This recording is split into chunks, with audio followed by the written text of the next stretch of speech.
পারুলকে পুড়িয়ে মারার আগেই সেখানে পৌঁছে গেল রায়ান।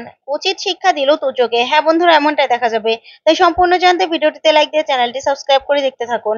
গল্পের শুরুতে দেখা যাবে পারুলকে তুর্য আটকে রেখেছে। তখন পারুল বলে, তুর্য, তুমি আমাকে কিডন্যাপ করেছো? তখন তুর্য বলে, হ্যাঁ পারুল, এছাড়া তার কোনো উপায় ছিল না।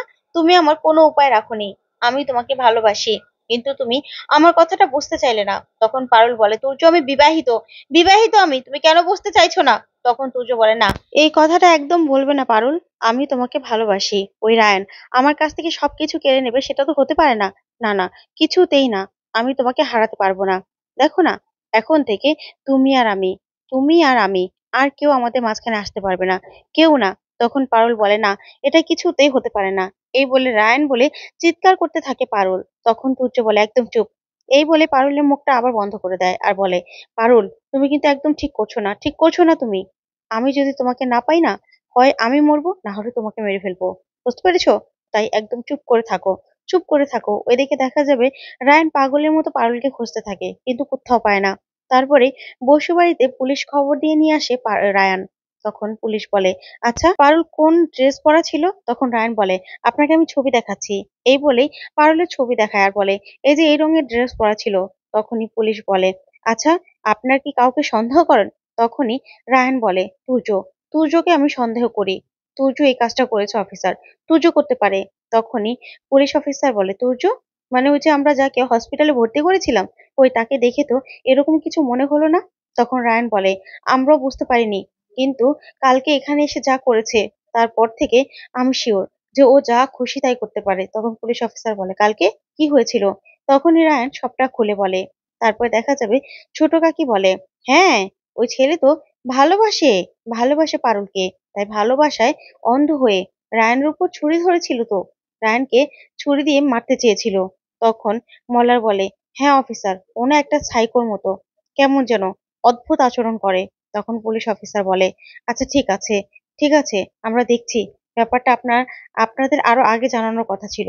তখনই রায়ানের মা বলে, দেখুন অফিসার, আরো আগে কি করে জানাবে? বাড়িতে একটা মান সম্মান আছে। আর তাছাড়া বাড়ির বউ হয়ে যদি অন্য ছেলেদের সঙ্গে প্রেম ভালোবাসা করে, তাহলে বাড়ির মান সম্মানটা কি থাকে? আর আমার মনে হচ্ছে ওই মেয়ে হয়তোবা ওই ছেলের সঙ্গে কোথাও ইচ্ছে করে পালিয়ে গেছে। তখন দাদু বলে, বড় বৌমা, কোথায় কোন কথা বলতে হয় এখনো শিখলে না তুমি? এসব তুমি কি কথা বলছো? কি কথা বলছো তুমি? তখন রায়ানের বাবা রায়ানের মাকে বলে, মৌসুমী, তুমি এখনো বাজে কথা না বলে থাকতে পারছো না, তাই না? তুমি কেন এসব কথাগুলো বলছো? কেন? আর কত নিচে নামবে? মুখটা বন্ধ করে থাকতে পারো না? চুপ করে থাকো।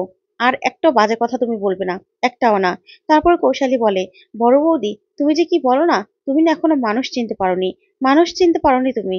তখন ঠাম্মি বলে, বড় বৌমা, তুমি এসব কথাগুলো কি করে বলছো, কি করে? তারপরেই অফিসার বলে, আচ্ছা আপনারা মনে হচ্ছে কিছু লুকোচ্ছেন। তখন মল্লার বলে, না অফিসার, আপনাকে যা যা বলা হয়েছে সেটুকুই, সব সত্যি বলা হয়েছে। তখন অফিসার বলে, আচ্ছা আপনাদের উপর হামলা হয়েছিল না? আপনাদের তো একজন শত্রু আছে, তাই তো? সেও তো আপনাদের ক্ষতি করার চেষ্টা করতে পারে। তখন রায়ান বলে, হ্যাঁ হ্যাঁ, পারুলকেও ও ক্ষতি করার চেষ্টা করতে পারে, কারণ আমাদের বসুবাড়ির উপর কোনো রকম কোনো ক্ষতি করতে পারেনি পারুলের জন্য। তাহলে তো এটা যদি হয়, তাহলে তো পারুল অনেক বিপদে আছে অফিসার। আপনি প্লিজ পারুলকে খুঁজে বের করে দিন। তখন অফিসার বলে, চিন্তা করবেন না, আমরা দেখছি কি করা যায়। আর তাছাড়া বড় অফিসারেরও বাইরে থাকলে কি হবে, আমাদের ওপর আদেশ আছে, আমরা দেখছি, আপনারা চিন্তা করবেন না। এই বলে অফিসার চলে গেলে রায়ান রেগে রায়ানের মায়ের কাছে যায় যায় আর গিয়ে বলে, মা, তুমি পারুলের নামে এরকম খারাপ কথাগুলো বলতে পারলে বাইরের লোকের সামনে? কেন বললে? কেন বললে তুমি? পারুল এরকম না, তুমি তো ভালো করেই জানো। তাহলে কেন বললে এসব কথা? কেন বললে তুমি? তখন রায়ানের মা চুপ করে দাঁড়িয়ে থাকে। তারপরে রায়ান বলে, এসব বাজে কথাগুলো বলতে তোমার একটুও পক্ষে বাঁধলো না? পারুল কেমন সেটা আমি জানি, বুঝতে পেরেছো? সেটা তুমি বিশ্বাস করো বা না করো, সেটা আমি জানি যে পারুল কেমন। পারুল এরকম কোনো কাজ করতেই পারে না, করতেই পারে না। তখন ঠাম্মি বলে, ছি বড় মামা, ছি, তোমারও তো মেয়ে আছে, তোমার মেয়ে আছে, তারপরেও তুমি অন্য একটা মেয়ে সম্পর্কে এরকম কথাগুলো বলতে পারলে? বলতে পারলে তুমি? তখন রায়ানের বাবা বলে, আচ্ছা মৌসুমী, এখন তোমার ছেলের কাছে এসব কথাগুলো শুনতে খুব ভালো লাগছে, তাই না? খুব ভালো লাগছে তো? শিক্ষা পেয়েছো? তারপরে দেখা যাবে রায়ানের মা রেগে সেখান থেকে চলে যায়। ওইদিকে দেখা যাবে দাদু বলে, কি করব এখন? পারুল দিদিকে কোথায় খুঁজবো? তখন মনোজিৎ বলে, বাবা, এবার ন্যাড়া গোয়ালে খবর দেওয়া দরকার নেই? তখন দাদু বলে, খবর তো দেওয়া দরকার আছে খোকা, কিন্তু ওরা হাসি খুশি ভাবে সবেমাত্র নেড়াগোয়ালে গেল, আর এখনই পারুলকে খুঁজে পাওয়া যাচ্ছে না। এই খবরটা ওদেরকে কি করে দিই আমি বলতো? কি করে দেই?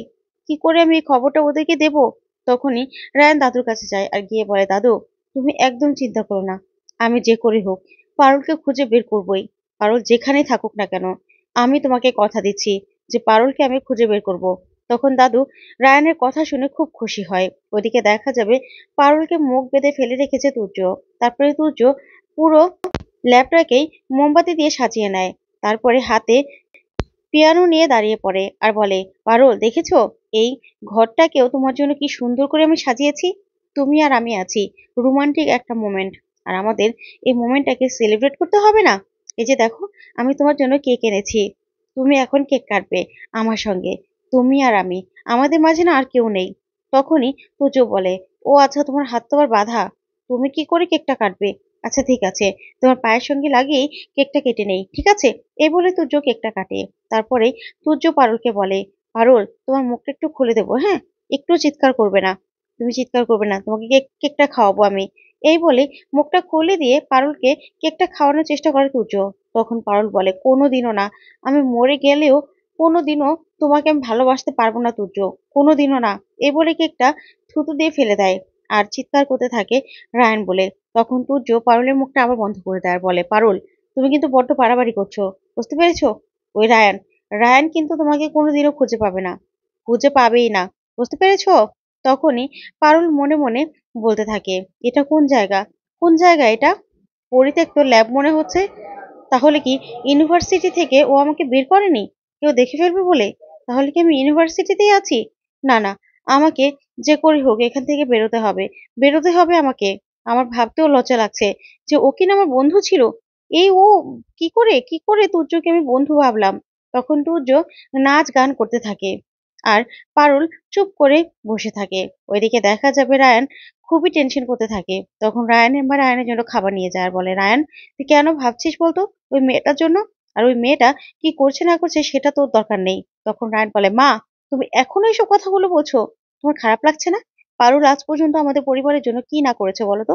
কত কিছু করেছে, তারপরেও তুমি একটা মেয়ের সম্পর্কে এসব কথাগুলো বলতে পারলে? তখন রায়ানের মা বলে, হ্যাঁ এখন তো আমি খারাপ হয়েই যাব, কিন্তু তো দাদু এই পর্যন্ত আমার সঙ্গে যা করেছে, এখন তো তোদের সঙ্গেও তাই করছে। রুকু রুকুকে গোপালের সঙ্গে বিয়ে দিয়ে দিয়েছে, তোর সঙ্গে পারুলের বিয়ে দিয়ে দিয়েছে। না, এটা আমি কিছুতেই হতে দেবো না। তোদের জীবনটা আমাদের মতো হয়ে যাবে, আমার মতো হয়ে যাবে, সেটা আমি সহ্য করতে পারবো না। তখন রায়ান বলে, মা সেটা তোমার ভাবনা, তোমার ভাবনা, কিন্তু পারুল আমার বন্ধু, আমার বন্ধুর বিপদে আমি তো এগিয়ে যাবই। তুমি না আমাকে কোনোভাবে আটকাতে পারবে না। আর প্লিজ তুমি এসব কথাগুলো বলা বন্ধ করো, বন্ধ করো তুমি। তখন রায়ানের মা বলে, না রায়ান না, কিছুতেই বন্ধ করবো না। এখন তুই আমার সঙ্গে এরকম করে ব্যবহার করছিস। তখন রায়ান বলে, দেখো মা, তুমি কিন্তু বড্ড বাড়াবাড়ি করছো। আমার এবার পারুলকে খুঁজে বের করতে হবে। পারুল বিপদে আছে, তুমি বুঝতে পারছো আমি কতটা টেনশনে আছি? আর তুমি এখন আমাকে এসব কথা বলছো? তখন রায়ানের মাকে রায়ান অনেকগুলো কথা শুনিয়ে দেয়। তারপর রায়ানকে কেউ একজন ফোন করে আর ফোন করেই বলে যে সব জায়গায় পারুলের নিখোঁজ হওয়ার সংবাদটা ছড়িয়ে দিয়েছে। ওদিকে রায়ান বেরিয়ে গেলে তখন রায়ানের মা মনে মনে বলে, না, এই পারুলকে আমি কিছুতেই মেনে নিতে পারবো না, কিছুতেই না। বাবা আমার উপর যে অত্যাচারগুলো করেছে সেটা আমি কিছুতে আমার ছেলে মেয়ের উপর হতে দেব না। পারুলকে মেনে নেওয়া মানে আমার বাবার কাছে হার মেনে নেওয়া, সেটা আমি কিছুতেই হতে দেব না, কিছুতেই না। এই বলেই রায়ানের খাবারের দিকে তাকাতে থাকে রায়ানের মা। ওইদিকে দেখা যাবে পারুল তুজোকে বলে, জল তেষ্টা পেয়েছে, জল দাও। তখন তুজো বলে, জল খাবে? তোমার জন্য তো তুমি গোটা দিঘি নিয়ে আসবো। এই বলে মুখটা খুলে দিলে পারুল চিৎকার করতে থাকে।